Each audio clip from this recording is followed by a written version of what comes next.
How to reset or recover Outlook account password.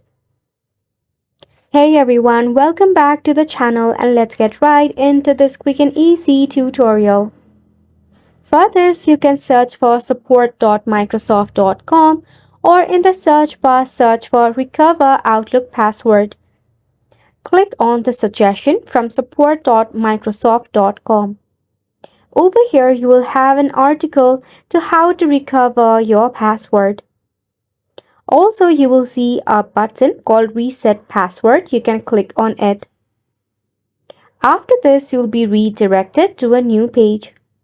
So firstly, what you need to do is all you have to do is enter email address or your Skype ID or your phone number, then click on Next. After this, to verify your identity, we can tap on Email. After that, an OTP code will be sent to your designated email address.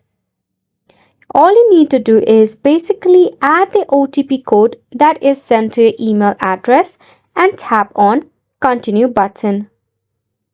After which, you'll be able to recover and reset password for your Outlook. This sums up the tutorial as well. Thank you so much for tuning in.